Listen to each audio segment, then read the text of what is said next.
നമുക്ക് ഈശോ നൽകുന്ന തിരുവചനത്തില് സങ്കീർത്തനത്തിൽ നമുക്ക് പ്രത്യേകമായിട്ട് അറിയാം വാഗ്ദാനങ്ങളുണ്ട്, അനുഗ്രഹങ്ങളുണ്ട്, മുന്നറിയിപ്പുണ്ട്, ദൈവകൃപയിൽ ആശ്രയിക്കണമെന്നുള്ള ചിന്ത നൽകുന്ന ആ, വാക്കുകളുണ്ട്. അങ്ങനെ എല്ലാം കൂടി കൂടിയ ഈ 16 വചനവാക്യങ്ങളെല്ലാം ചേർത്ത് വെച്ച് നോക്കുമ്പോഴാണ് എവിടെയെല്ലാം നമ്മൾ അതെല്ലാം അനുസരിക്കുന്നോ അവിടെയെല്ലാം ദൈവത്തിന്റെ അനുഗ്രഹത്തിന്റെ ഒരു ശക്തി അല്ലെങ്കിൽ കൂടാരത്തിന്റെ നമുക്കൊരു പ്രൊട്ടക്ഷൻ നമ്മുടെ എല്ലാ സമയങ്ങളിലും ദൈവം തരാനായിട്ട് ആഗ്രഹിക്കും. പക്ഷെ ഇത് നമ്മൾ ഓരോ വചനങ്ങൾ ആദ്യത്തെ വചനം നമുക്ക് വ്യക്തമായിട്ട് അറിയാവുന്ന നേരെ കൂടാരത്തിൽ വസിക്കണം. നമ്മൾ പലപ്പോഴും കൂടാരം വിട്ടു പോകാറുണ്ടല്ലേ? പലപ്പോഴും നമ്മൾ ഈ കൂടാരത്തിൽ നിന്ന് പുറത്തു ചാടാൻ പലപ്പോഴും പല ശ്രമങ്ങളും നടത്താറുണ്ട്.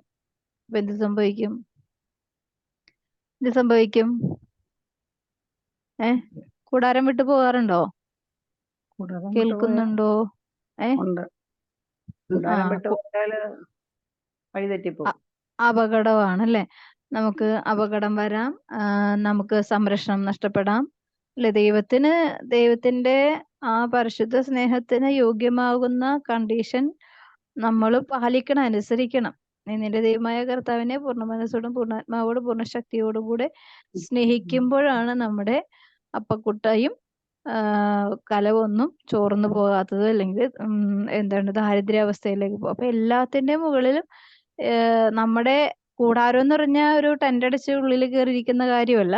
നമ്മുടെ ഹൃദയ ചിന്തകള് ദൈവത്തിൽ നിന്നും അകന്നു പോകരുത്. നിന്റെ ഹൃദയ വിചാരങ്ങൾ, നിന്റെ പ്രവൃത്തികളെല്ലാം ദൈവവിചാരത്തോടെ ആവട്ടെ, അവിടെ നിനക്ക് നന്മ കൈവരും എന്ന് പറയുന്നുണ്ടല്ലേ. അപ്പോ ഈ ഹൃദയ വിചാരങ്ങൾ എപ്പോ സ്കിപ്പാകുന്നു അല്ലെങ്കിൽ അതിൽ നിന്ന് നമ്മൾ വ്യതിചലിക്കുന്നു, അപ്പോഴൊക്കെ ആര് കയറി പിടിക്കും? പിശാച് പിടിക്കും അല്ലെ. അപ്പൊ ഈ കഴിഞ്ഞ ദിവസം ഞാനിങ്ങനെ ഒരു ഇത് കണ്ടതാണ്. ഒരു പാമ്പിനെ പിടിക്കുകയാണ്. അപ്പൊ പാമ്പിന് വളരെ ലാഘവത്തോടെയാണ് പിടിക്കുന്നത്. പക്ഷെ ഈ പാമ്പിന്റെ ഒരു പിടിക്കുന്ന സമയമുണ്ടല്ലോ, ഈ പിടിക്കുന്ന ആള് നല്ല എക്സ്പെർട്ട് ഉള്ള ഒരാളാണ്.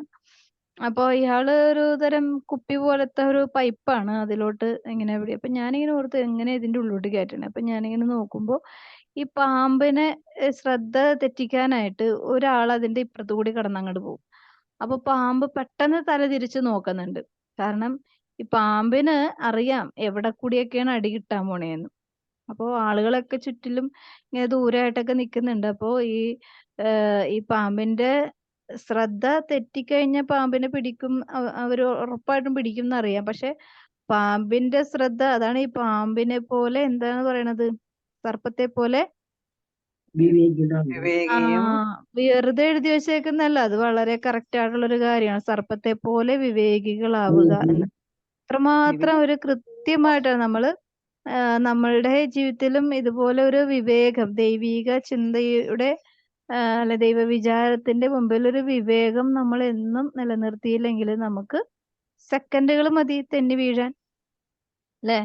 വളരെ സെക്കൻഡുകൾ മതി വീഴാനായിട്ട്, അല്ലെങ്കിൽ അപകടം നമ്മെ പിടികൂടാനായിട്ട്, അല്ലെങ്കിൽ കെണി നമ്മളെ നശിപ്പിക്കാനായിട്ട്. അപ്പോ എപ്പോ വേണമെങ്കിലും പിശാച് നമ്മളെ പിടികൂടാം. കാരണം വലിയ വിശ്വാസത്തിൽ നിൽക്കുന്നവർക്കായിരിക്കും വലിയ പരീക്ഷണം, അല്ലേ? വലിയ പീഡയും വലിയ പരീക്ഷണങ്ങളും ഒക്കെ വിശ്വാസ വളർച്ചയുള്ളവരുടെ ഇടയിൽ കൂടുതലായിരിക്കും. വിശ്വാസ വളർച്ച ദുർബലമായിരിക്കുന്നവരുടെ ഇടയിൽ ചെറിയ പരീക്ഷണത്തിന്റെ ആവശ്യം മതി, അല്ലേ? വലിയ പരീക്ഷണത്തിന്റെ ആവശ്യമില്ല. കാരണം അവര് വളർന്നിട്ടില്ല. പക്ഷെ വളർന്നവർക്ക് വളർച്ചയുടെ സ്വഭാവം അനുസരിച്ച് വലിയ വലിയ പരീക്ഷണങ്ങൾ വേണം. ചിലപ്പോ ഏറ്റവും നമ്മൾ വിശ്വസിച്ചിരിക്കുന്നവരുടെ ഇടയിൽ നിന്നായിരിക്കും വഞ്ചന വരണത്, അടി വരണത്. എന്താണ് വിശ്വാസം നമ്മുടെ വിശ്വാസ ജീവിതവും ദുർബലപ്പെടുത്താനായിട്ട് ഒരുപാട് നമ്മള് ഹൃദയം അർപ്പിച്ചിരിക്കുന്ന വ്യക്തിയില് ഈശോ തന്നെ ചിലപ്പോ നമ്മളെ വഞ്ചിക്കാനായിട്ട് നമ്മളെ പരീക്ഷിക്കും, അല്ലെ? വഞ്ചിക്കുക എന്ന് പറഞ്ഞത് ഈശോയുടെ ഇഷ്ടമനുസരിച്ചിട്ടാണ് ഈശോ നമ്മളെ ഉപയോഗിക്കുന്നത്, അല്ലെ? ഫ്ലെക്സിബിൾ ആവണം നമ്മള്. ദൈവകൃപയുടെ കൂടെ തന്നെ ഇപ്പൊ മാതാവ്, ഞാനിങ്ങനെ പലപ്പോഴും ഓർക്കാറുണ്ട്, മാതാവിന് എല്ലാ കാര്യങ്ങളെക്കുറിച്ചും വ്യക്തമായ ഒരു ചിന്തയുണ്ടായിരുന്നു. പക്ഷെ ഒരു ഒരു വ്യാകുലത്തിൽ മാത്രമാണ് നമുക്കൊന്നും മനസ്സിലാക്കാൻ പറ്റാത്തൊരു വിഷമം കടന്നുപോയ വ്യാകുലം. അതേത് വ്യാകുലമായിരുന്നു? കാണാതെ വന്നപ്പോ മാതാവിന് 12 വയസ്സായി ഈശോയെ കാണാതെ നഷ്ടപ്പെട്ട 3 ദിവസങ്ങൾ. അതൊരിക്കലും അമ്മ അറിഞ്ഞിരുന്നില്ല. അറിഞ്ഞിരുന്നെങ്കിൽ നല്ല പ്രിപ്പയർഡ് ആവുമായിരുന്നു അല്ലേ? അല്ലേ? മാതാവിന് എല്ലാ കാര്യങ്ങളെക്കുറിച്ചും ഈശോ കാലേകൂട്ടി പ്രവചനങ്ങളിൽ കൂടിയും ദൈവത്തിന്റെ ഓരോ വാക്കുകളിൽ കൂടിയും മറിയം സംഗ്രഹിച്ചു എന്ന് പറഞ്ഞ എല്ലായിടത്തും സംഗ്രഹിച്ചു എന്ന് പറഞ്ഞ ഹൃദയത്തില് അത് സ്വീകരിച്ച് ഉൾക്കൊണ്ടുകൊണ്ടാണ് മുന്നോട്ട് പോയത്. പക്ഷേ അതിലൊന്നും പെടാത്ത ഒരു വേദനയായിരുന്നു. അറിയാത്തൊരു വേദനയായിരുന്നു. അറിഞ്ഞ് നമുക്ക് എല്ലാവർക്കും അറിയാം. ഒരു അപകടം വരാൻ സാധ്യതയുണ്ടെങ്കിൽ നമ്മൾ എപ്പോഴും പ്രിപ്പയർഡ് ആയിരിക്കും. പക്ഷേ ഇവിടെ ഈ വ്യാകുലം ഒരിക്കലും അമ്മ പ്രിപ്പയർഡ് അല്ലായിരുന്നു. അത് ഒരു ദിവസമല്ല 3 ദിവസം രാവും പകലും വലിയ സങ്കടവും വ്യാകുലവും ആയിട്ടാണ് അമ്മ ആ ദിവസങ്ങളെല്ലാം കടന്നുപോയത്. അപ്പം അവിടെ ദൈവത്തെ അത്രമാത്രം ആരാധിച്ചിരുന്നൊരു വ്യക്തിയായിരുന്നു. അത്രമാത്രം സ്നേഹിച്ചതും സ്വപുത്രനാണെങ്കിൽ പോലും ദൈവം തന്നെയായിട്ട് തന്നെയാണ് മറിയം തന്റെ ഹൃദയത്തില് ഈശോയെ സ്നേഹിച്ചുകൊണ്ടിരുന്നത്. അത്രമാത്രം ബന്ധവും ആ കൂടാരത്തിൽ അത്രമാത്രം ഉറച്ച വിശ്വാസത്തോടെ നിന്നിട്ട് പോലും മറിയത്തിന് പോലും അതുപോലെ പ്രലോഭനങ്ങൾ ഉണ്ടായിരുന്നെങ്കിൽ, പ്രതിസന്ധികൾ അല്ലെങ്കിൽ സഹനത്തിന്റെ വ്യാകുലങ്ങൾ ഉണ്ടായിരുന്നുവെങ്കിൽ നമ്മളെയൊക്കെ വെറുതെ വിടുവോ ദൈവം? വിടോ? ഇല്ല. കാരണം മാതാവ് വിശ്വസിക്കുന്നതിന്റെ തോതനുസരിച്ചിട്ടാണ്, വലിയ ഉയർച്ച അനുസരിച്ചിട്ടാണ് മാതാവിന് അതുപോലത്തെ പരീക്ഷണങ്ങൾ ഉണ്ടായത്. എങ്കിലും നമുക്കത് ഒട്ടും അത്രയും വലുതല്ലാന്നുണ്ടെങ്കിലും അതിന്റെ ഏറ്റവും ചെറിയ ഒരു അവസരം നമുക്കും ഇല്ലാതെ പോവില്ല. എന്തായാലും നമുക്ക് ഏറ്റവും പ്രിയപ്പെട്ടതിനെ നമുക്ക് നഷ്ടപ്പെടുമ്പോൾ നമുക്ക് വിശ്വാസത്തിന്മേലാണ്, പ്രാർത്ഥനയിലാണ് അടി വീഴുന്നത്, തൊഴി കൊള്ളുന്നത്.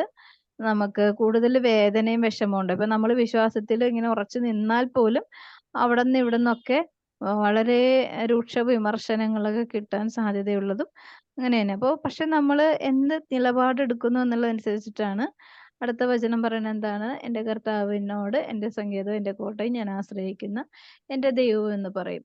ഈ ഒന്നാമത്തെ രണ്ടാമത്തെ വചനം തന്നെയാണ് ലൂക്കായുടെ സുവിശേഷത്തിൽ ഒന്നാമത്തെ രണ്ടാമത്തെ വചനം അവിടെ റെസ്പോണ്ട് ചെയ്യുന്നത് അല്ലേ? മറിയം പറഞ്ഞു, എൻ്റെ ആത്മാവ് കർത്താവിനെ മഹത്വപ്പെടുത്തുന്നു, എൻ്റെ ചിത്തം എൻ്റെ രക്ഷകനായ ദൈവത്തിൽ ആനന്ദിക്കുന്നു എന്ന്.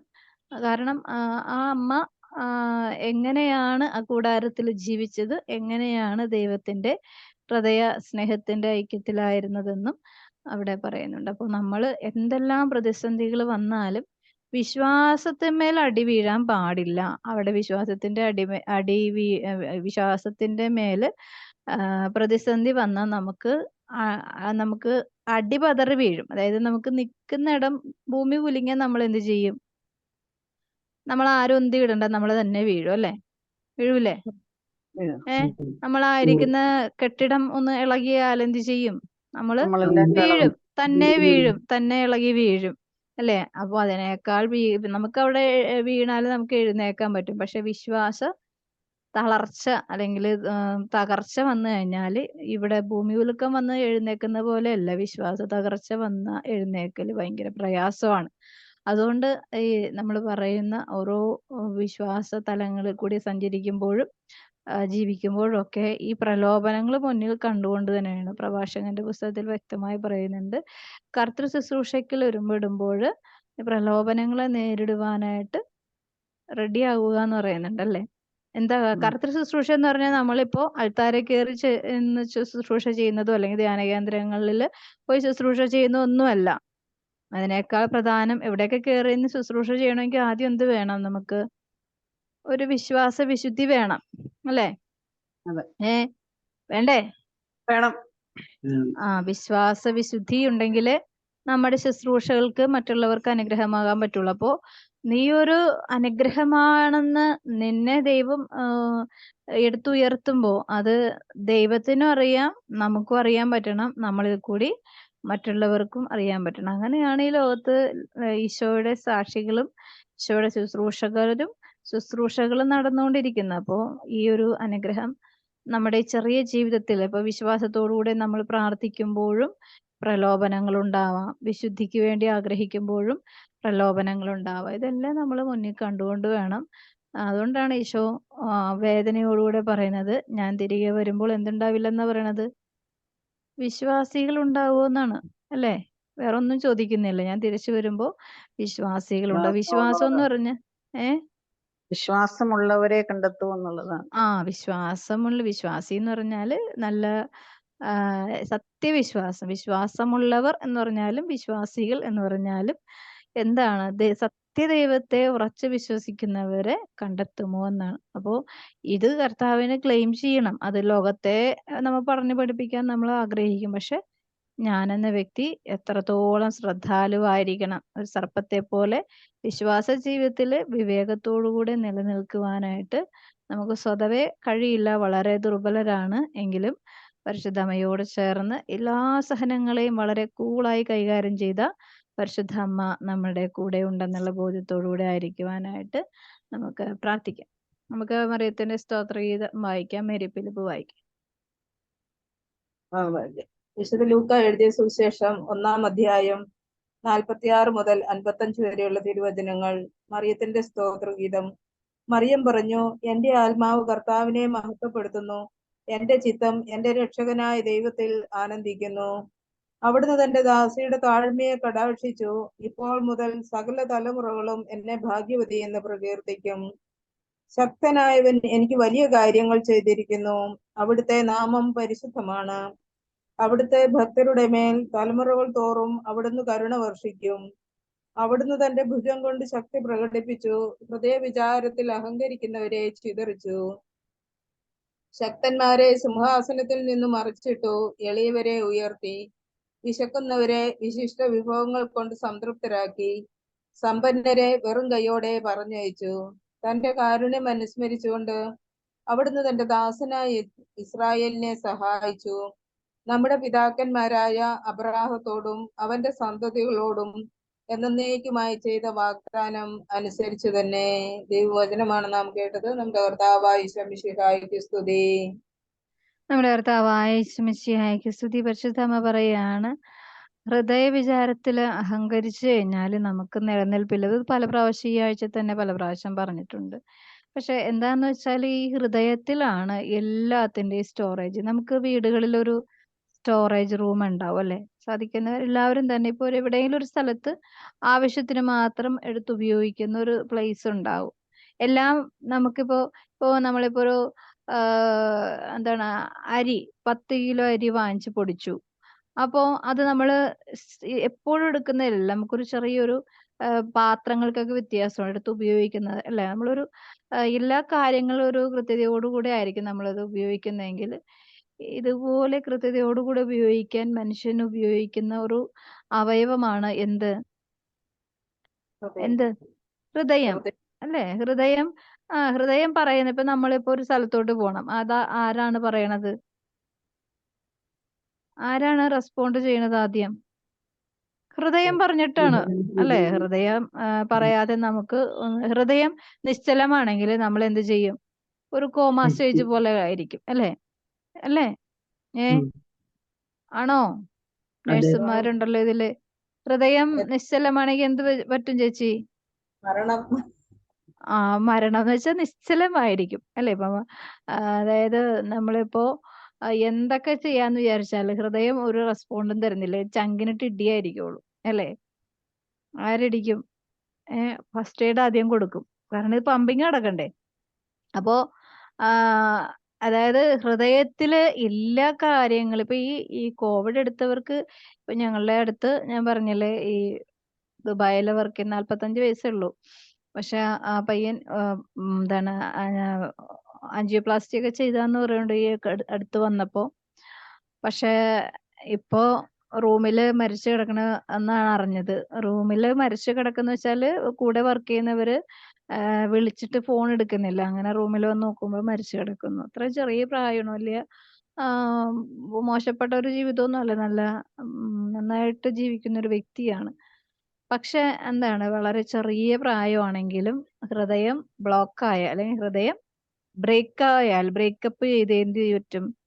മരിക്കുക അല്ലാണ്ട് വേറെ നിവൃത്തിയില്ല അല്ലെ?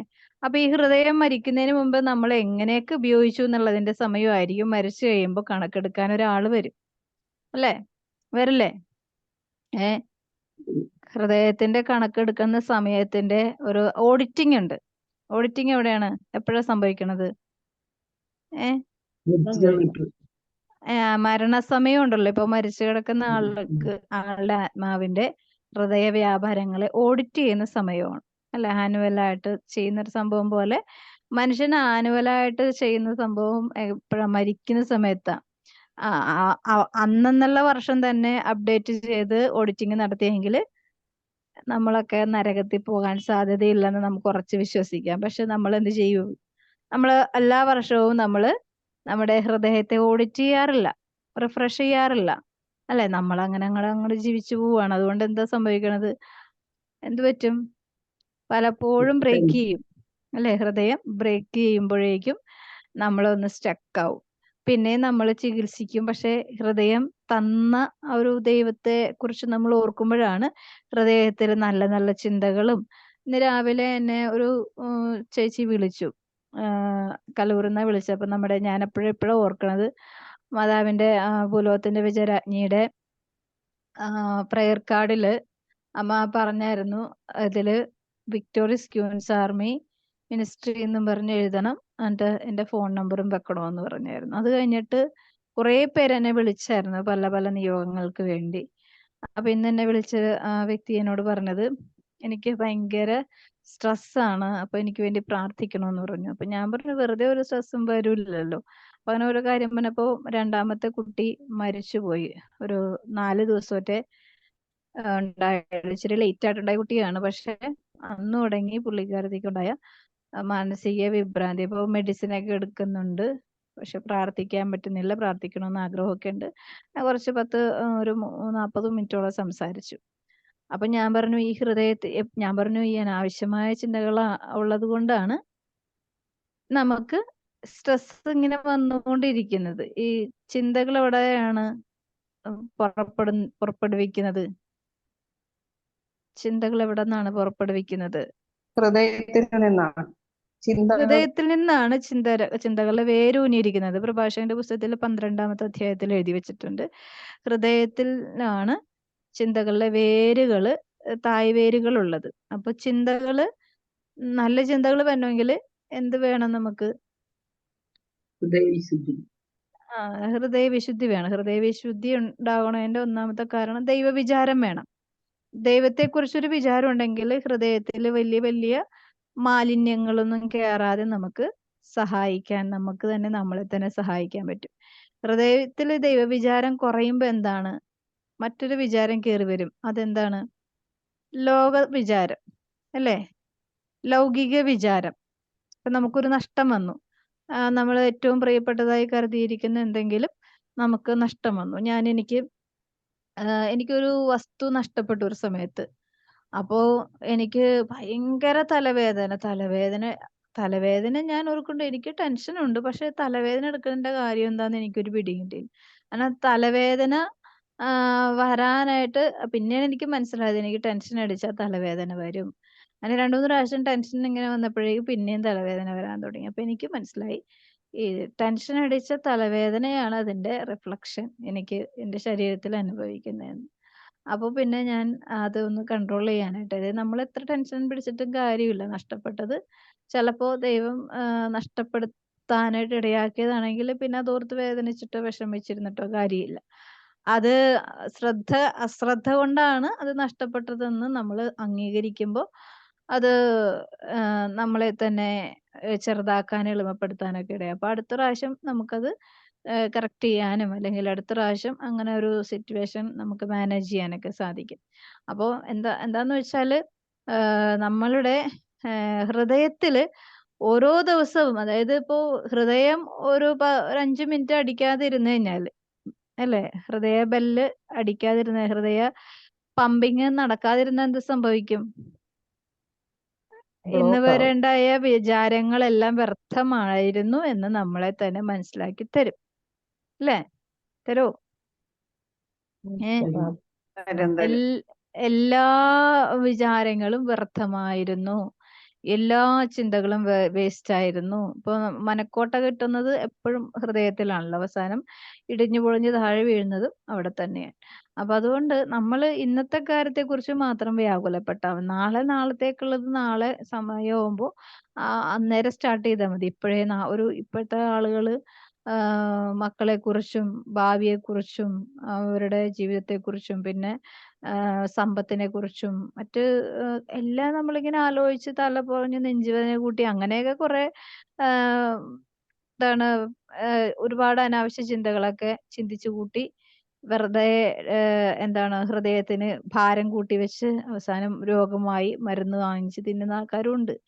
അപ്പോ നമ്മള് ഒരുപാടൊന്നും ചിന്തിക്കണ്ടെന്നേ. നമ്മള് ജീവിച്ചില്ലെങ്കിലും ജീവിച്ചാലും ഈ ലോകം ഇങ്ങനെയാണ് കടന്നു പോകും. നമ്മളുടെ പാർട്ട് ക്ലിയർ ചെയ്താൽ മതി. നമ്മളെ ഏൽപ്പിച്ചിരിക്കുന്ന ദൈവത്തിന്റെ ആ പരിപാടി ക്ലിയർ ചെയ്ത് കൊടുക്കുക. അത്ര മതി. നമ്മളെല്ലാവരുടെയും കാര്യങ്ങളിൽ ഒരുപാട് അങ്ങനെ വ്യാകുലപ്പെടണം നല്ലതാണ്. ആത്മാക്കളുടെ നാശത്തെക്കുറിച്ച് നമ്മൾ വ്യാകുലപ്പെട്ടോ നമ്മുടെ ആത്മാവ് രക്ഷപ്പെടും. അതുമാത്രമേ ഉള്ളൂ വ്യാകുലം. ഈശോയുടെ വ്യാകുലവും മാതാവിന്റെ വ്യാകുലവും ഒക്കെ അതാണ്. ആ ഒരു വ്യാകുലത്തോട് നമുക്ക് ഐക്യപ്പെടാൻ സാധിച്ചാൽ നമ്മുടെ ഹൃദയം എത്രമാത്രം ഭാരപ്പെട്ടാൽ അത്രമാത്രം അനുഗ്രഹം നമുക്കും നമ്മുടെ കുടുംബത്തിനും കിട്ടും. ബാക്കി ഒരു കാര്യത്തിലും നമുക്ക് ഒന്നും നേടിയെടുക്കാൻ പറ്റുമെന്നോ ഒരു വിചാരത്തിലും ഉണ്ടായിട്ട് കാര്യമില്ല. നമുക്ക് ഈശോ നൽകുന്ന തിരുവചന ഭാഗം ഹെബ്രായർക്ക് എഴുതിയ ലേഖനത്തിൽ 12-ാം അധ്യായത്തില് 15-ാമത്തെ തിരുവചനം. വിദ്വേഷത്തിന്റെ വേര് വളർന്ന് ഉപദ്രവം ചെയ്യാതിരിക്കുവാൻ സൂക്ഷിക്കുവിൻ. നമുക്കറിയാം വെറുപ്പ് വന്നാൽ എന്ത് സംഭവിക്കും? വെറുപ്പ് വന്നാൽ നമുക്ക് എന്ത് സംഭവിക്കും? ദേഷ്യം, തൊട്ടതിനും പിടിച്ചതിനൊക്കെ നമുക്ക് ഭയങ്കര കലിപ്പായിരിക്കും. ദേഷ്യം വന്നിട്ട് നമ്മളോട് ആരെങ്കിലും സംസാരിക്കണതിന് ദേഷ്യമായിരിക്കും, തുടർന്നത് ദേഷ്യമായിരിക്കും, മിണ്ടുന്നത് നോക്കുന്നത് എല്ലാം ദേഷ്യമായിരിക്കും അല്ലെ? ഇത് ഭയങ്കര ഒരു അപകടകരമായ ഒരു വ്യക്തിയെ സംബന്ധിച്ചൊരു നാച്ചുറൽ ആയിട്ടുണ്ടാവുന്ന ഒരു കാര്യമാണ്. പക്ഷെ ഇത് വേര് വളരാൻ സമയം കൊടുക്കരുത്. അതായത് വെറുപ്പൊക്കെ ഉണ്ടാവാം, ദേഷ്യം ഉണ്ടാവും, മനുഷ്യനല്ലേ, വിശുദ്ധ ജീവിതം നയിക്കുന്നവരൊന്നും അല്ലല്ലോ. അപ്പോ വെറുപ്പും ദേഷ്യമൊക്കെ ഉണ്ടാവും. പക്ഷെ അതിന് ഒരു ടൈമിംഗ് ഉണ്ട്. ആ ടൈമിംഗ് ഈശോ പറയുന്നത് എന്താണ്? സൂര്യൻ അസ്തമിക്കുന്നതിന് മുമ്പ് തന്നെ അത് സോൾവ് ചെയ്യണം എന്നാണ് അല്ലെ? അപ്പൊ ഈ വിദ്വേഷം ഇന്ന് എന്റെ മനസ്സിലേക്ക് ഒരു വെറുപ്പ് വന്ന് കടന്നുകൂടി. പക്ഷെ ഇത് അവിടെ കിടന്ന് ഉറങ്ങിക്കിടക്കൊന്നുമില്ല. എന്ത് ചെയ്യും? വെറുപ്പ് അവിടെ ഉറങ്ങിക്കിടക്കുവോ? വെറുപ്പ് അവിടെ കിടന്ന് വെള്ളവും വെളിച്ചമൊന്നും വേണ്ട, അത് അവിടെ കിടന്ന് തഴച്ച് വളരും. നല്ല വളക്കൂറുള്ള മണ്ണാണെങ്കിൽ പറയാൻ വേണ്ട, നല്ലതായിട്ട് തഴച്ച് വളരും. ചിലവര് അത് ദൈവത്തെ പ്രതി സഹിക്കും. അത് വളരാനായിട്ട് വളരുമില്ല, അത് മുരടിച്ചിരിക്കും. പക്ഷെ അത് മുരടിപ്പ് എന്ന് പറയുന്നത് ഒരു മുറിവായിട്ട് മാറും. അതൊരു ജീവിതത്തിൽ എന്നും മുറിവാണ്. പിന്നെ അവസാനം ആ മുറിവിനെ ഹീൽ ചെയ്യാനായിട്ട് സമയം, ചില മുറിവുകള് കറക്റ്റായിട്ട് ഇങ്ങനെ പഴുത്തൊക്കെ ഇരിക്കുമ്പോഴേക്കും ചിലവരതിനെ ഇങ്ങനെ കല്ലിച്ച് കളയുമ്പോഴേക്കും അതിൻ്റെ ഉള്ളിൽ നിന്ന് ആ പസ്സൊന്നും പോവില്ല. പക്ഷെ ഇത് പഴുത്തിങ്ങനെ നല്ല ടൈറ്റ് ആയിട്ടിരിക്കുന്ന സ്കിന്നാകുമ്പോൾ അത് പൊട്ടിക്കാൻ എളുപ്പമാണ്. അത് പസ്സൊക്കെ നല്ല സ്മൂത്ത് ആയിട്ട് പുറത്ത് ചാടും. പക്ഷെ ചിലവർ അതിനെ വെച്ച് താലോലിച്ച് തൊട്ട വേദന എടുക്കുമെന്ന് പറഞ്ഞിരിക്കും. അവസാനം അത് വലിയൊരു കുരുവായി മാറും. ഇപ്പോഴത്തെ അവസ്ഥയാണ് ചില മുഴകള്, കുരു എന്ന് പറഞ്ഞാൽ കുരു നമുക്ക് തൊട്ടാല് അത്ര ബുദ്ധിമുട്ടൊന്നുമില്ല. ഇങ്ങനെ ചില ഓടിക്കളിക്കുന്ന ചെറിയ ചെറിയ ബോൾസ് പോലത്തതാണ്. ഇപ്പോഴത്തെ ഒരു രോഗമാണ്. അതിങ്ങനെ വന്നിട്ട് എവിടെ വേണമെങ്കിലും വരും. അതിപ്പോ ഈ ഫൈബ്രോയിഡ് ആണ്. ഒരു ശരീരത്തിൽ ഒരു തരം ഫൈബ്രോയിഡ് ഇങ്ങനെ പല സ്ഥലങ്ങളിലായിട്ട് ഇങ്ങനെ കൊഴുപ്പുകൾ അടിഞ്ഞുകൂടി അങ്ങനെ ഡോക്ടേഴ്സ് എന്നാ പറയാ, അതിങ്ങനെ ഏത് സ്ഥലത്തും വരാം. അങ്ങനെ വന്നിട്ട് അവസാനം അത് ആദ്യം സാരമാക്കാതെ അത് ശ്രദ്ധിക്കാതെ വരും. പിന്നെ അതൊരു ക്യാൻസറിലേക്ക് പോകാൻ സാധ്യതകൾ ഉണ്ടെന്നാണ് പറയണത്. അപ്പൊ ആദ്യമേ തന്നെ നമ്മൾ അതിന്റെ ഒരു ബാഡ് എഫക്റ്റ് നമ്മുടെ ശരീരത്തിൽ അനുഭവിക്കുമ്പോൾ ആദ്യമേ തന്നെ താങ്കൾ കണ്ട് ട്രീറ്റ്മെന്റ് ചെയ്തെടുത്ത് കളഞ്ഞാൽ അത്രയൊന്നും പ്രശ്നമൊന്നുമില്ല. പക്ഷെ എന്താ സംഭവിക്കുക? നമ്മളതിനെ ഓപ്പറേഷൻ ചെയ്യാൻ പറഞ്ഞ, അത് ചെയ്യാൻ പറഞ്ഞ, ഇത് ചെയ്യാൻ പറഞ്ഞ അതിന്റെ പുറകെ നടന്ന് സമയം കളയണ്ടേ. പക്ഷെ സൂചി കൊണ്ട് എടുക്കേണ്ടത് തൂമ്പ് കൊണ്ട് എടുക്കുന്ന ഒരവസ്ഥയിലേക്ക് പോകാനുള്ള സാധ്യതകളും ഉണ്ടാവാറുണ്ട്. അപ്പൊ ഈ അതുപോലെ തന്നെയാണ് ചില വെറുപ്പ് നമ്മുടെ ചിന്തകളിൽ. നമ്മൾ വെറുപ്പോടുകൂടെ ഇരിക്കുമ്പോൾ നമ്മുടെ പ്രാർത്ഥനയ്ക്ക് വിശുദ്ധി ഇല്ലല്ലോ. അപ്പോൾ നമുക്ക് വിശുദ്ധി ഇല്ലാത്ത പ്രാർത്ഥന ദൈവത്തിന്റെ മുമ്പിൽ വർഷങ്ങളോളം പ്രാർത്ഥിച്ചാലും എന്ത് സംഭവിക്കില്ല? അനുഗ്രഹം ബലം പ്രാപിക്കില്ല അല്ലെ? അതിൽ നിന്ന് നമുക്കൊരു ഫലം കിട്ടില്ല. അപ്പൊ വിശുദ്ധി ഉണ്ടാവണമെങ്കിൽ എന്ത് വേണം? നമ്മുടെ മനസ്സും ശരീരവും ഒക്കെ അത്യാവശ്യം ക്ലിയർ ആയിരിക്കണം അല്ലെ? ഈ മനസ്സ് ക്ലിയർ ആണെങ്കിൽ ശരീരവും ക്ലിയർ ആയിരിക്കും. മനസ്സ് ക്ലിയർ അല്ലാണ്ട് വരുമ്പോഴാണ് ശരീരം അശുദ്ധിയിലേക്ക് വരുന്നത്. കാരണം ഈ വിദ്വേഷം വന്നത് ശരീരത്തിൽ കൂടിയല്ല, എവിടെ കൂടിയാണ്? ഉള്ളിൽ കൂടിയാണ്, ഹൃദയത്തിലാണ് അല്ലെ? ദേഷ്യം വരുന്നത് ഹൃദയത്തിൽ നിന്ന് വരുന്ന ആ ഒരു അവസ്ഥയാണ്. അത് നമ്മുടെ ചിന്തകളിലും പ്രവൃത്തികളിലും ഒക്കെ വരും. പ്രവർത്തിക്കുന്നത് ആരാണ്? പ്രവർത്തിക്കുന്നത് ആരാണ്? ശരീരമാണ് അല്ലേ? പ്രവർത്തിക്കുന്നത് ഇപ്പോ നമ്മള് സംസാരിക്കുന്നത് ശരീരം കൊണ്ടാണ്. നാവ് സംസാരിക്കുന്നത് വെറുപ്പ് വന്നു കഴിഞ്ഞാൽ നമുക്ക് തിരിച്ച് എങ്ങനെയൊക്കെ പ്രതികരിക്കുമെന്ന് അറിയില്ലല്ലോ. അപ്പൊ ഒരാള് ചീത്ത വിളിച്ചു ഒരാവശ്യമില്ലാണ്ട്, നമ്മളപ്പോ എന്ത് ചെയ്യും? ശരീരം റെസ്പോണ്ട് ചെയ്യും. ശരീരം റെസ്പോണ്ട് ചെയ്യുന്നതിന് മുമ്പ് ഹൃദയത്തിലേക്ക് ആ ചീത്ത വാക്ക് നമ്മൾ സ്വീകരിച്ചതിന് ശേഷമാണ് ഈ ശരീരം തിരിച്ചു കൊടുക്കുന്നതാണ് മറുപടി അല്ലേ? അപ്പൊ ഈ ശരീരത്തിൽ എന്തൊക്കെ അവയവങ്ങൾ ഉപയോഗിക്കുന്നുണ്ട്? കേൾവി, നമ്മുടെ ഇന്ദ്രിയങ്ങളെല്ലാം അന്നേരം ചീത്ത വാക്കിനെ അബ്സോർബ് ചെയ്ത് ഈ റീപ്രൊഡക്റ്റ് ആയിട്ട് തിരിച്ച് നമ്മൾ റെസ്പോണ്ട് ചെയ്യുന്നത് ചീത്ത വാക്ക് തന്നെയാണെങ്കിൽ ശരീരം എന്ത് ചെയ്യുന്നു? ഉപദ്രവമാണ് അല്ലേ? ഉപദ്രവമല്ലേ ചെയ്യണത്? കേൾവി കൂടി നമ്മൾ ആ വാക്ക് കേട്ടിട്ട് നമ്മ നാവിൽ കൂടി തിരിച്ച് റെസ്പോണ്ട് ചെയ്യുമ്പോൾ അത് അതിനേക്കാൾ ക്രൂരമായ മോശമായ വാക്കാണെങ്കിൽ ഈ ശരീരത്തിൽ കൂടി, അപ്പോൾ ആദ്യം കേൾക്കുന്നത് ഉടനെ തന്നെ നാവിലോട്ടല്ല വരണത്, വേറൊരു സ്ഥലത്ത് കറങ്ങിത്തിരിക്കുന്നുണ്ട്. എവിടെയാണ്? ഹൃദയത്തിന്. ഹൃദയത്തിലേക്ക് അത് നേരെ പോകും. നമ്മളുടെ പമ്പ് ചെയ്യുന്നത് എല്ലാ ബ്ലഡും ഹൃദയത്തിന്റെ വാൽവിൽ കൂടി കവർ ചെയ്ത് പോകുന്നുണ്ടല്ലേ? അല്ലെങ്കിൽ എന്താണ്? ഈ ഹൃദയത്തിലേക്ക് ബ്ലഡ് പോയില്ല എന്നുണ്ടെങ്കിൽ നമ്മൾ അവിടെ തലകറങ്ങി വീഴും. എന്ന പോലെ നമ്മുടെ കേൾവിയിൽ കൂടി നമ്മുടെ കണ്ണുകളിൽ കൂടി മോശമായത് എന്തെല്ലാം സംഭവിക്കുന്നുണ്ടോ ഇതും എന്ത് ചെയ്യുന്നുണ്ട്? ഹൃദയം ഏറ്റെടുക്കുന്നുണ്ട്. ആവശ്യമുള്ളതും ആവശ്യമില്ലാത്ത. അതുകൊണ്ടാണ് ഈ ചിന്തകളും ഭാരങ്ങളും ഒക്കെ എല്ലാം താങ്ങാനായിട്ട് നമ്മുടെ ഹൃദയത്തിനൊന്നും കഴിവില്ല. എല്ലാ കാര്യങ്ങളും തലയെ കയറ്റി വെക്കരുതെന്ന് പറയണതിന്റെ കാര്യം അത്. അതത് ദിവസത്തെ കാര്യങ്ങൾ മാത്രം സ്വീകരിച്ചാൽ മതി. കാരണം നമ്മുടെ ഹൃദയത്തിനൊരു കപ്പാസിറ്റി ഉണ്ട്. ഈ കപ്പാസിറ്റി കൂടുതൽ കഴിയുമ്പോഴാണ് ഈ നമുക്ക് ഭയങ്കരമായ സ്ട്രെസ് വരുന്നത്. അത് ഞാനായാലും നിങ്ങളായാലും ചില കാര്യങ്ങളിൽ ലോകം മുഴുവൻ ഇതൊരു പ്രതിസന്ധിയില്ല. അപ്പോ ഇപ്പൊ പറഞ്ഞ ചേച്ചി പറയാണ് ഈ ആരാധന ഈ വല്ലാർപാടത്തു നിന്നാണ് ആ കാർഡ് കിട്ടിയെന്ന് പറഞ്ഞു. ഞാൻ ഞായറാഴ്ച പോയപ്പോൾ അവിടെ വെച്ചിട്ടുണ്ടായിരുന്നു. അപ്പോ ആ ചേച്ചി, ഞാൻ പറഞ്ഞു ചേച്ചി ഈ ലോകത്തില്ല എല്ലാവർക്കും ചിന്തകളുണ്ട്. ചിന്തകള്, മോശം ചിന്തകള്, ഹൃദയത്തില് വിഷമം ഉണ്ടാക്കുന്ന ചിന്തകൾ ലോകം മുഴുവനും ഇങ്ങനെ തലയിൽ കയറ്റിക്കൊണ്ട് നടക്കുന്നത്. അതുകൊണ്ടാണ് ആർക്കും ഒരു റിലീഫ് കിട്ടാത്തത്. അപ്പോ ശരിയാണ്, ഞാൻ അവിടെ നിയോഗം എഴുതിയിടാൻ വേണ്ടി നോക്കുമ്പോൾ ബക്കറ്റ് ഇങ്ങനെ നിറഞ്ഞിരിക്കുന്നു. അപ്പൊ എല്ലാവർക്കും പല പല പ്രശ്നങ്ങളുണ്ടല്ലേ, എല്ലാവർക്കും പ്രതിസന്ധികളുണ്ട്. അതുകൊണ്ടാണല്ലോ അങ്ങനെ എഴുതി നിറഞ്ഞിരിക്കണത് എന്ന് പറഞ്ഞു. അപ്പൊ ഞാൻ പ്രശ്നങ്ങളില്ലാത്തൊരു മനുഷ്യരും ഇല്ല. അതുകൊണ്ട് ചേച്ചി നമ്മളെപ്പോഴും നമ്മുടെ പ്രശ്നത്തിലേക്ക് മാത്രം നോക്കിയിരുന്നാല് കണ്ണു നട്ടിരുന്നാൽ മാത്രമേ നമുക്കത് വലിയ ഒരു ഭീകരമായ പ്രശ്നമായി തോന്നുള്ളൂ. പക്ഷെ നമ്മുടെ അവസ്ഥയിൽ നിന്നുകൊണ്ട് മറ്റുള്ളവരുടെ ജീവിതാവസ്ഥയിലേക്ക് നോക്കുമ്പോൾ നമ്മളുടെ ആ ഒരു പ്രശ്നം ഒരു ചെറിയൊരു ഉറുമ്പിന്റെ പോലെ മാത്രമായിട്ട് തോന്നുള്ളൂ. അപ്പൊ അതിനെ നമ്മൾ ലഘൂകരിക്കണമെങ്കിൽ നമ്മൾ നോക്കേണ്ടത് നമ്മൾ കാണണം, മനസ്സിലാക്കേണ്ടത് മനസ്സിലാക്കണം. അപ്പം ഈശോ പറയുന്ന വിദ്വേഷത്തിന്റെ വേര് വളർന്ന് ഈ ലോകത്തിൽ ഇന്നുണ്ടായിട്ടുള്ള എല്ലാ പ്രതിസന്ധിയും, നമ്മൾ ആദ്യത്തെ വിദ്വേഷത്തിന്റെ വേര് വളർന്ന് ഉപദ്രവം ചെയ്തത് എവിടെയാണ്? ആബേലിനെ കൊല ചെയ്തതാണ് അല്ലേ? ആദ്യത്തെ കൊലപാതകം ചെയ്തത് ആബേലിന്റെ രക്തം ഈ ഭൂമിയിൽ വീണത് കായേലിന്റെ വിദ്വേഷം കാരണമാണ്. ആ വിദ്വേഷം ഒരു ദിവസം കൊണ്ട് ഉണ്ടായതല്ല. ആബേലിന്റെ നല്ല ജീവിതം കണ്ടിട്ട്, പ്രവൃത്തി കണ്ടിട്ട്, അവന്റെ ആബേലിന്റെ ജീവിതത്തിൽ ദൈവവുമായിട്ടുള്ള ബന്ധവും സ്നേഹവും ഒക്കെ കണ്ടിട്ട് കായേലിന് ഒരു ഉള്ളിലൊരു എന്താണ് ദേഷ്യമാണ്. കാരണം ഇവൻ ഈ ആബേലിന്റെ പ്രവൃത്തി പോലെ ആ ഒരു സാറ്റിസ്ഫാക്ഷൻ കായേലിന് കിട്ടുന്നില്ല. എന്താ ഉള്ളിൽ ഇങ്ങനെ പിശാച് കിടന്ന് പ്രവർത്തിച്ചുകൊണ്ടിരിക്കുക.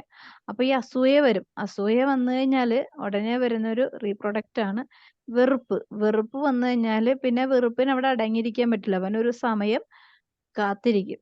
സമയം കാത്തിരുന്ന് അവനത് പുറത്ത് ചാടിക്കും. അങ്ങനെ പുറത്ത് ചാടിക്കുമ്പോൾ എന്താ സംഭവിക്കുന്നത്? പുറത്ത് ചാടുന്നത് വളരെ സന്തോഷിപ്പിക്കുന്ന കാര്യവുമായിട്ടല്ല, ദ്രോഹിക്കുന്ന കാര്യമായിട്ടാണ്. ദ്രോഹം ചെയ്യുമ്പോൾ എന്ത് പറ്റും? ഈ ദ്രോഹം ചെയ്യുന്നവർക്കാണോ കൂടുതൽ പരിക്ക് കിട്ടുന്നത്? ദ്രോഹം ഏൽക്കുന്നവർക്കാണോ കൂടുതൽ പരിക്ക് പറ്റുന്നത്? ഏ ചെയ്യുന്നവർക്കാണ്. മനസ്സിലായോ? ഈ ദ്രോഹം ചെയ്ത, അതായത് കായേൽ ഇങ്ങനെ കൊലപാതകം ചെയ്തു കഴിഞ്ഞപ്പോഴേക്കും ദൈവം അത് കണ്ടു എന്നുള്ളത് കായേൽ അറിഞ്ഞില്ല. പക്ഷെ ദൈവം വന്ന് ചോദിക്കുന്നിന്റെ സഹോദരൻ എവിടെ? വളരെ ശാന്തമായി ആണ് ഈശോ കായേലിനോട് ചോദിക്കുന്നത്. പക്ഷെ അപ്പോ കായേലിന്റെ ഉള്ളില് വെറുപ്പിങ്ങനെ ജ്വലിച്ചിരിക്കുകയാണ്. കാരണം അവനെ കൊന്നെങ്കിലും അവന്റെ വെറുപ്പും ദേഷ്യവും ഒന്നും തീർന്നിട്ടില്ല. അപ്പൊ പറയണ എന്താണ്? ദൈവമാണ് ചോദിക്കുന്നതെന്നൊന്നും കായേലിന് അറിഞ്ഞുകൂടാ. എന്റെ സഹോദരന്റെ സൂക്ഷിപ്പുകാരനാണോ എന്ന് ചോദിക്കണം. അപ്പോഴും ആ വാക്കുകൾക്കൊക്കെ സഹോദരനോട് കലിപ്പമാണ്, ദേഷ്യമാണ്. അപ്പോ പിന്നീട് വരുന്ന വാക്കുകളെല്ലാം കായേലിന്റെ ആബേലിന്റെ മരണം, അതായത് ആബേലിന്റെ ആ നിഷ്കളങ്ക രക്തം ഭൂമിയിൽ കിടന്ന് നിന്നെ ആക്രമിക്കാനായിട്ട് ദൈവത്തിരുമുമ്പിൽ, അതായത് നിഷ്കളങ്ക രക്തം ഒരു തുള്ളി ആയാലും മതി. ഒരു തുള്ളി ആയാലും ഈ ഭൂമിയിൽ വീണു കഴിഞ്ഞാല് ഈ രക്തത്തിന് എന്തുണ്ട്? രക്തത്തിന് എന്തുണ്ട്? രക്തത്തിന് ജീവനുണ്ട്. ജീവനുള്ളിടത്തോളം കാലം ഈ ജീവൻ പ്രവർത്തിക്കുന്നത് എന്താണോ അത് ജീവൻ എപ്പോഴും ജീവന് വേണ്ടി ആഗ്രഹിക്കും, അല്ലെ? ഇപ്പൊ ഒരു വ്യക്തി നിഷ്കളങ്കമായി ജീവിച്ച് ഈ ലോകത്ത് വെച്ച് ചിലപ്പോ അവന് എതിർക്കാൻ കഴിവില്ലാതെ മരിച്ചു കഴിഞ്ഞ ഉടനെ തന്നെ അവൻ അവൻ്റെതായ ശക്തി, അതായത് ഒരു ആത്മാവിന് വലിയൊരു ശക്തിയുണ്ട്.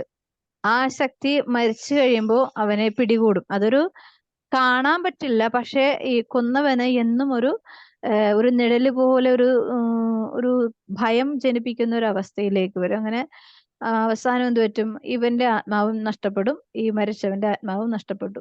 അപ്പൊ ആർക്കാ ലാഭം? ആർക്കും ലാഭമല്ല. പിശാചിന് വളരെ ലാഭം കൊയ്യാനുള്ള ഒരു അവസരമായി. ജീവിച്ചിരിക്കുന്നവർക്ക് അതായത് ഈ കായേല് മരിച്ചു കഴിഞ്ഞപ്പോ ആബേല് മരിച്ചു കഴിഞ്ഞപ്പോ ശരിക്കും പറഞ്ഞാല് നഷ്ടം വന്നത് ആർക്കാണ്? കായേലിനാണ്, അല്ലെ?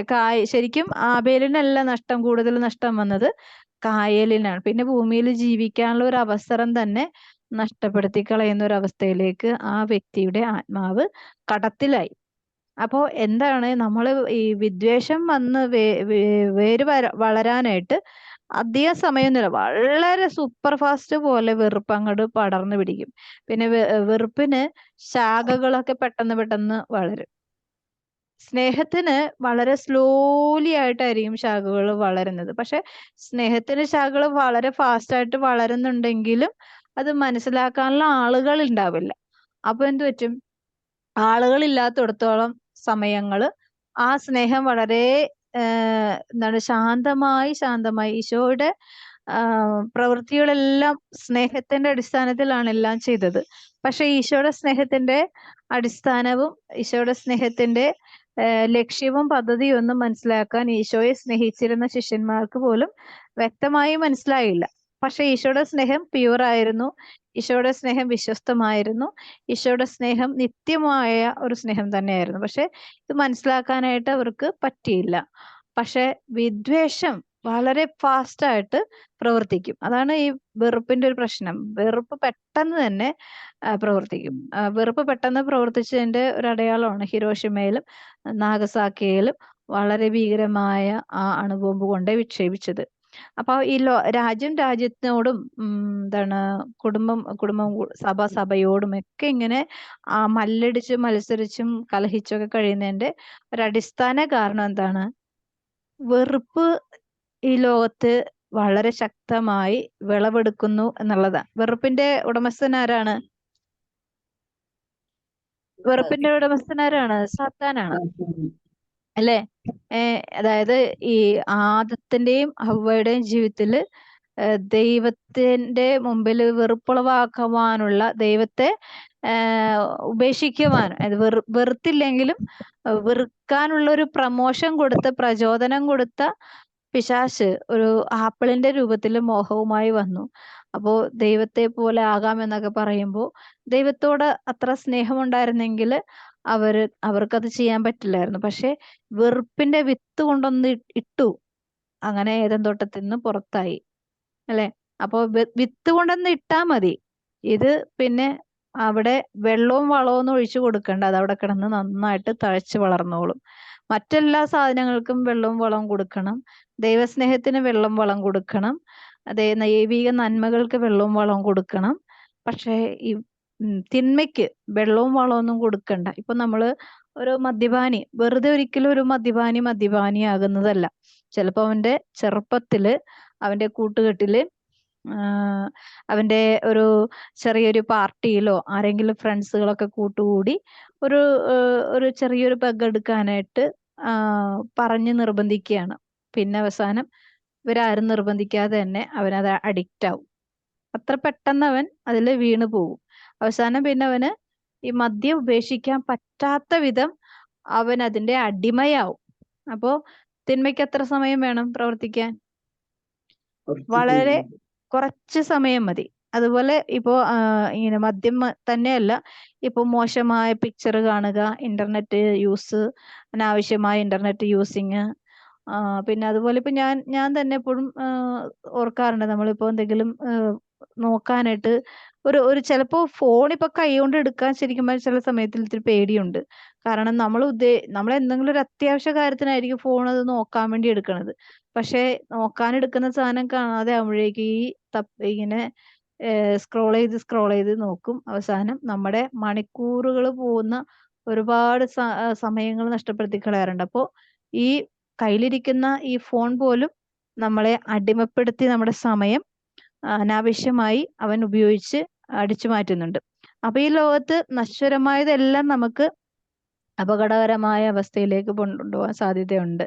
അപ്പോൾ അതുകൊണ്ട് ഈ ഫോൺ ഇങ്ങനെ ഉപയോഗിക്കുന്നവരുടെ വീട്ടില് ഒരു തരത്തിൽ പറഞ്ഞു കഴിഞ്ഞാല് സമാധാനം ഉണ്ടോ എന്ന് ചോദിച്ചു കഴിഞ്ഞാൽ ഒരു 95% ആളുകളുടെ വീടുകളിലും ഇന്ന് സമാധാനമില്ല എന്ന് വിചാരിച്ച് ജീവിക്കുന്നു, അല്ലെ? ഇപ്പൊ എല്ലാവരും കൂടുതൽ കമ്മ്യൂണിക്കേഷൻ ചെയ്യുന്നത് എന്തിലാണ്? ഫോണിലാണ്, അല്ലെ? മക്കളോട് സംസാരിക്കാനാണെങ്കിൽ ഫോണിലാണ്. നാട്ടുകാരോടോ വീട്ടുകാരോടോ ആരോട് വേണമെങ്കിലും ഇപ്പൊ ഒരു കല്യാണം വിളിക്കണോ, ഫോണിൽ ഒരു മെസ്സേജ് ഇട്ടാൽ മതി, അല്ലേ? ഇപ്പൊ അത്രയും സിമ്പിളാണ്. പക്ഷെ സിമ്പിളൈസ് ആയെങ്കിലും ഇതിലൊരു ഒരു ലൈവായിട്ടുള്ള ഒരു കമ്മ്യൂണിക്കേഷൻ നമുക്ക് നഷ്ടപ്പെട്ടു പോകുന്നതനുസരിച്ച് നമുക്കും ആ ഒരു സ്നേഹബന്ധത്തിന്റെ ദുർബലത നമുക്ക് ഫീൽ ചെയ്യുന്നുണ്ട്. പലപ്പോഴും ചിലപ്പോൾ വർഷങ്ങളായിട്ട് കാണുന്നവർ, പണ്ടൊക്കെ വീടുകളിൽ തന്നെ ചെന്ന് കല്യാണമൊക്കെ വിളിക്കണം, അല്ലെങ്കിൽ ഭയങ്കര പരാതിയും പരിഭവവും, കല്യാണമൊക്കെ വിളിച്ചു കഴിഞ്ഞാൽ വരില്ല. അപ്പൊ അങ്ങനെയല്ല, പത്രമൊന്നും ആവശ്യമൊന്നുമില്ല. അപ്പോൾ നമ്മൾ ആ കമ്മ്യൂണിക്കേഷൻ ചെയ്യുമ്പോൾ ആ വീട്ടിലേക്ക് കടന്നു ചെല്ലുന്നു, അവരെ കാണുന്നു, അവിടെ നിന്നൊരു ഭക്ഷണം കഴിക്കുന്നു. അപ്പൊ അവരോടുള്ള സ്നേഹ സംസാരം ഇതങ്ങനെയല്ല, മെസ്സേജ് ഇട്ട് കഴിഞ്ഞാൽ കഴിഞ്ഞു. അത്രമാത്രം നമ്മുടെ ആ ഒരു സ്നേഹബന്ധത്തിന്റെ മേല് ഈ ഇന്റർനെറ്റിൽ യുഗം നമ്മളെ കീഴ്പ്പെടുത്തി. അപ്പോ ഇതിനെല്ലാം ഒരു എന്താണ് ലൗകികത എന്നറിയുമ്പോ ആത്മീയമായ അല്ലെങ്കിൽ ഒരു മാനുഷികമായ സ്നേഹത്തിന്റെ പരിഗണനയൊക്കെ കുറയും. അപ്പോൾ ഇതിന്റെ ഇടയിൽ കൂടി ചിലവർക്ക് കുഴപ്പമില്ലായിരിക്കും, ചിലവർക്ക് അതൊരു വെറുപ്പും ദേഷ്യവും ഒക്കെ വരാനായിട്ട്, ചിലവർക്ക് അതിന്റെ പ്രായവും എന്താണ് മൂത്തതും ഇളയതും എന്നൊക്കെ പറഞ്ഞ് അങ്ങനെയൊക്കെ ഉണ്ട്. ഓരോരുത്തർക്കും ഓരോ വെറുപ്പുണ്ടാകാൻ പല പല കാരണങ്ങളുണ്ട്. ഇത് വരാനായിട്ട് കാരണമുണ്ടാക്കുന്ന എല്ലാ അവസരങ്ങളെയും ഈശോ പറയുന്നത് ദൈവകൃപ ആർക്കും നഷ്ടപ്പെടാതിരിക്കുവാൻ ശ്രദ്ധിക്കുവിൻ. ദൈവകൃപ എന്ന് പറഞ്ഞാൽ എന്താണ്? ദൈവത്തിന്റെ ശക്തി, ദൈവത്തിന്റെ സ്നേഹം, ദൈവത്തിന്റെ ഇടപെടലുകള് നമ്മൾ മൂലം നഷ്ടപ്പെടാതിരിക്കുവാനായിട്ട് ശ്രദ്ധിക്കുവിൻ. എന്താ കാര്യം? വെറുപ്പ് വരാൻ പോകുന്നുണ്ട് എന്നുള്ളത്. ഇപ്പൊ മഴക്കാര് വരുമ്പോ നമ്മൾ എന്താ വിചാരിക്കണത്? മഴ വരാൻ പോകുന്നുണ്ട് എന്ന് പറയില്ലേ? പറയോ? കേൾക്കുന്നുണ്ടോ? അതായത് നമുക്ക് മഴക്കാറ് വരുമ്പോ ഇരുട്ട് കൂടി വരുമ്പോഴേക്കും നമ്മൾ പറയും ഇപ്പൊ മഴ പെയ്യും എന്ന് പറയും അല്ലെ. ഇതുപോലെ തന്നെയാണ് ദൈവവിചാരം നഷ്ടപ്പെടുമ്പോ എന്ത് വരുന്നുണ്ട്, പുറകെ വരുന്ന ഒരു പ്രൊഡക്റ്റ് ആണ് അല്ലെങ്കിൽ ആത്മീയമായ തകർച്ചയാണ് വെറുപ്പ്, വിദ്വേഷം. അത് അവിടെ നിൽക്കുന്നില്ല, വരുന്ന വഴിക്ക് തന്നെ നമ്മളെ അരിഞ്ഞു വീഴ്ത്താൻ ശക്തിയുള്ള വാളായിട്ടാണ് വരുന്നത്. വേര് വളർന്ന് ഉപദ്രവം ചെയ്യാതിരിക്കും. ചില മനുഷ്യര് നടന്നു പോകുമ്പോൾ വെറുതെ അനാവശ്യമായിട്ടാണെങ്കിലും ചീത്ത പറഞ്ഞു പോവും. എനിക്കൊരു അനുഭവം ഉണ്ടായിരുന്നു. അപ്പോ അങ്ങനെ പറഞ്ഞപ്പോഴേക്കും എനിക്ക് ദേഷ്യം വന്നു. ഞാൻ എന്നിട്ട് മറുപടി പറഞ്ഞു. പിന്നെ ഞാൻ ഓർത്ത് മിണ്ടാതിരുന്നാ മതിയായിരുന്നു. അപ്പൊ എന്താ, ആ സെക്കൻഡ് കൊണ്ട് നമ്മുടെ ശരീരം റെസ്പോണ്ട് ചെയ്യും. പിന്നെ എന്താണ്, അത് അവർക്കും എനിക്കും ഒരു ഗ്യാപ്പായി മാറും. ആ വ്യക്തിയോടും ആ വ്യക്തിക്ക് എന്നോടുമുള്ള ഒരു അകൽച്ചയായി മാറാൻ സാധ്യതയുണ്ട്. അതുകൊണ്ടാണ് ഈ ശ്രദ്ധ വേണം എന്ന് പറയുന്നത്. ആ ഒരു ശ്രദ്ധ നമുക്ക് എന്താ പിന്നെ പറയണത്, വിദ്വേഷം മൂലം പലരും എന്തായിത്തീരുന്നു എന്നാ പറയണത്, അശുദ്ധരായി തീരുന്നു. അതായത് എന്താണ്, ഹൃദയവിശുദ്ധി നഷ്ടപ്പെട്ടവരായി തീരുന്നു എന്നുള്ളതാണ്. അപ്പോ ഈ ഒരു തിരിച്ചറിവോടുകൂടെ പരിശുദ്ധ അമ്മയ്ക്ക് എത്രമാത്രം എന്താണ് പ്രതിസന്ധികളും പ്രലോഭനങ്ങളും ക്രൂരതകളൊക്കെ മുന്നിൽ കാണാനും അനുഭവിക്കാനൊക്കെ ഇടയായി. പക്ഷെ അമ്മയുടെ ഹൃദയവിശുദ്ധിയിൽ ഒരാൾക്ക് പോലും തൊടാനോ അതിനെ മാലിന്യമാക്കാനോ ഒന്നും സാധിക്കാഞ്ഞൊരു കാര്യം അമ്മയുടെ ആ ദൈവകൃപയുടെ ശക്തി തന്നെയാണ്. ആ കൃപയുടെ മുമ്പിൽ നമുക്കുമായിരിക്കുവാനും ലോകം മുഴുവനെയും അതിലേക്ക് വിളിക്കുവാനും അതിലായിരുന്നു കൊണ്ട് ദൈവകൃപയുടെ മുന്നിൽ സ്നേഹത്തോടുകൂടെ നിലനിൽക്കുവാനും എല്ലാ മനുഷ്യരെയും സഹായിക്കണമേ എന്ന് പരിശുദ്ധ അമ്മയോട് ചേർന്ന് പ്രാർത്ഥിക്കാം. ഈശോയുടെ